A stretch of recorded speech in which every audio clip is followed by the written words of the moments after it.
hierarchy of socialist political objectives. How we as socialists should evaluate a demand, campaign, or objective. The key question is, does it build working class power? By Greta Smith and Robert LeVertis Bell, January 7th, 2022, originally published in the Socialist Call. Heading number 1, Strategy and Tactics. In the summer of 2020, much of Louisville found itself rallying in defense of Black lives after the police killing of Breonna Taylor. Daily protests went on for months. Louisville DSA participated minimally in these actions as a chapter, although many members, including ourselves, participate as individuals to a much greater degree. If DSA is to marry the work of socialists with working class self-activity, chapters must take part in social movements that highlight the effects of oppression, such as the movement for Black lives. However, despite the good intentions of Louisville DSA members and the countless others involved in the protests, they were not effective in establishing any policy or infrastructure that will meet the needs of the multiracial working class that are being neglected by the city. Why was this the case? How can we assess our work as socialists to ensure that the work, 1, is responsive to the stated needs and demands of the entire working class of our city, and 2, results in sustainable organization that brings socialists together with the rest of the multiracial working class? In Louisville and elsewhere, protesters broadly agreed that citizens should not be murdered in their homes by the state. Proposed solutions have been all over the map, despite a growing consensus on the left around demands to defund or abolish the police. Where we failed is in establishing ongoing political organization in the working class that could push for that goal. Our organization, DSA, is no exception.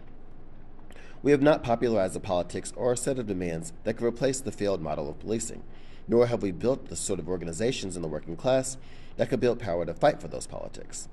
A common tension in DSA chapters is around what types of strategies and tactics should be applied in a given campaign. Street protests and rallies are a frequent point of contention. Among those who see themselves as on the left side of our big tent, impatience around tactics sometimes emerges. For many socialists, especially newly minted ones, a common sentiment is, quote, people get turned off by all the meetings with their discussions about rules and want to see action, unquote. They feel that we should prioritize tactics that feel or seem to them to be more energetic and effective. For some, this manifests as a romanticization of street protests and other confrontational tactics, while for others it means, quote, mutual aid, unquote, aimed at the temporary amelioration of an acute crisis faced by individuals. At times, the wariness of some Marxists towards these tactics can become its own dogma. This is a mistake that many organizers make, choosing a tactic before an end goal has been visualized. As Marxists who respond to the particular historical circumstances in which we find ourselves, questions around strategy are evergreen. We could never afford to be dogmatic. However, it is also not sufficient to simply define the objective before designing a campaign. The following order of operations for socialist activity is effective. First, identify the problem. Then, assess a particular organizing opportunity using the rubric, can it materially and concretely increase working class power? Then, choose strategies and tactics for that campaign. Further, you need a timeline. For example, in the Louisville DSA chapter, we proposed the People's Budget Amendment to the city budget, which would defund police by 15% with a concomitant increase in public services. The window for getting the amendment passed only existed for a couple of months. Other objectives take years to carry out, such as achieving Medicare for all. We have a rubric for evaluating a demand, a campaign, or a socialist objective. Does it get to the root of an issue and lay groundwork for further reform in working class power? Does it have or can it have sufficient popular support? Is it winnable? Does it strike at a crisis of capital or ruling class power and make space for the working class to establish power? The chart is a tool for making these kinds of assessments. The fight against police brutality is a perfect example to gain some lessons about choosing tactics and campaigns and evaluating what fits best with our end goals. We'll use examples from Louisville. The illustration is worth looking at. I can't really describe it at this point. But it's a pyramid based on tier number 1, amelioration. Socialists should always be aiming for every tier.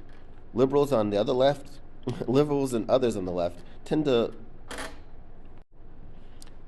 Tier 1, amelioration. Socialists should always be aiming for every tier. Liberals and others on the left tend to look purely to fixing a high-profile injustice, Socialists are unlikely to be better than liberals at strictly ameliorative work. Liberals are fine at coming up with non-radical quick fixes to social ills.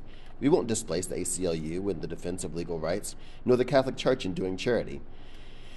In the protests around the killing of Breonna Taylor, the primary concern that motivated large numbers of people was justice. Firing of the police officers directly involved, followed by indictments and convictions.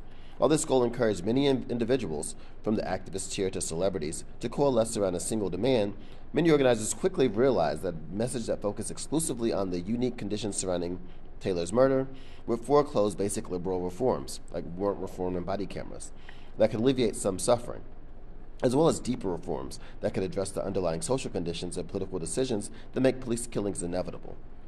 While a timely firing and indictment of the police officers would have likely ended the protests immediately, most people realized on an intuitive level that the killing of Breonna Taylor was rooted in a cultural and political context of white supremacy and police brutality. Therefore, many realized that the immediate demands of firing, arresting, charging, and convicting the officers would not result in social change on any scale. Further, each of these demands was bound to bureaucratic or legal political structures that were not susceptible to the public pressure of mass protest. Firing the officers, for instance, would be subject to the conditions of the Fraternal Order Police's contract with the city. Indictment would require the participation of a prosecutor or, later, the grand jury convened by the Attorney General, a protege of Mitch McConnell. In short, achieving the immediate ameliorative goals of firing, charging, arresting, and convicting would have required the collaboration of hostile political agents like the mayor and attorney general, as well as successive and successful jury trials. None of these actors were particularly responsive to protests. Far more was needed. Tier 2, liberal reform. Taylor was killed after a no-knock warrant. Obviously, the vast majority of murders by police have not involved no-knock warrants, and even in Taylor's case, the question of whether police knocked before raiding her home is still in dispute. Still, some politicians and activists were able to generate some excitement around passing so-called Breonna's laws that would limit the use of no-knock warrants. While warrant reforms like body cameras are absolutely necessary and can prevent others from being murdered, such reforms do not address even a small portion of the political reality that causes police killings and do nothing to open up a terrain of conflict that could achieve more substantive change. Further, politicians and groups that focus on these basic reforms can commandeer mass action for opportunistic and even reactionary ends. Basic liberal reforms, much like ameliorative actions, can be a necessary component of addressing a pressing need, but the socialist who focuses on this tier, or the previous, to the exclusion of others will find again that there are simply NGOs that are better placed structurally to conduct this work.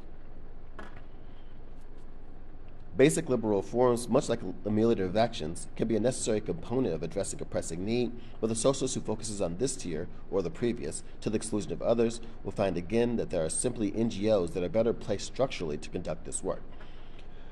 One immediate effect of the movement around Breonna Taylor, and of movements based around acute crisis in general, is the rapid radicalization of some people who heretofore identified as liberal or were otherwise non-political. Without a strong socialist organization, many may soon retreat to liberal reformism or to ultra-leftism. It's especially important for DSA to move new socialists to higher levels of sophistication and organization while pursuing the concrete goals of the movement that brought them in. Tier 3, non-reformist reforms. The third tier is where the work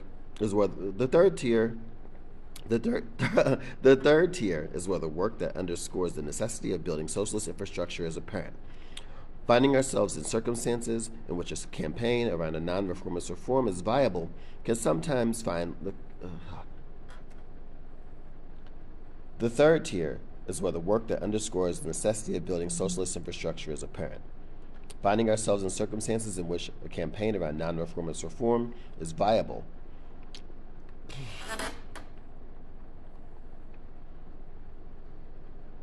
The third tier is where the work that underscores the necessity of building socialist infrastructure is apparent. Finding ourselves in circumstances in which a campaign around a non-reformist reform is viable can sometimes feel like winning the lottery. This is especially true in states or cities where either party has a death grip on the purse. Demands in this third tier must achieve material gains for the working class and redistribute societal wealth to directly and proactively meet our needs. Reforms that neglect material wins for the multiracial working class are not the best use of our capacity as socialist organizers. This third tier should be the primary space for DSA's political engagement. Louisville DSA has embarked on a strong example of this type of work with our People's Budget Amendment to Louisville City Budget. Louisville DSA has embarked on a strong example of this type of campaign with our People's Budget Amendment to the Louisville City Budget. The campaign and corresponding campaign go beyond the broad call to defund the police. They delineate how much money should come from which places in the police budget and be given a particular existing.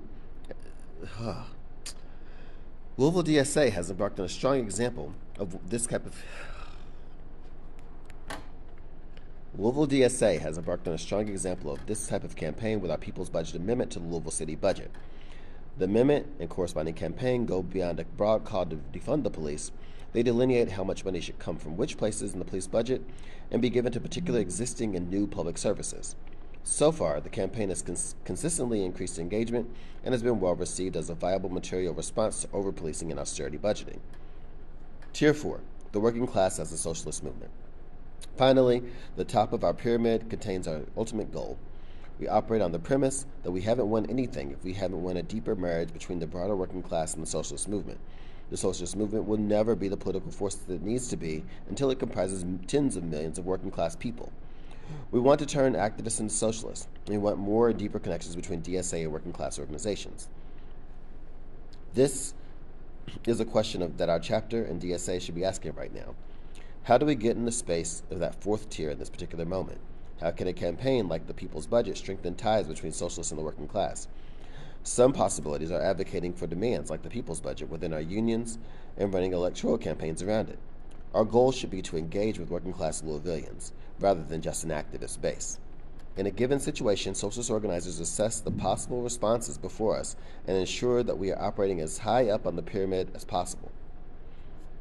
It is never enough simply to fall in line behind the immediate demand of the moment, as pressing as it may be. If we are not consciously trying to create conditions that can ultimately lead toward socialism, we are simply replicating the work of reformists. Designing campaigns can then become an exercise in common sense. The campaign may or may not include street presence, appealing to electeds, electoral campaigns, political education, and coalition building. When we clearly articulate our aim and our audience, we determine a set of asks and demands, and we identify whom we need to reach. Those in turn inform our choice of tactics. We need the right strategies and the right tactics at the right time with the right people in order to take advantage of a political crisis and make space for working class power.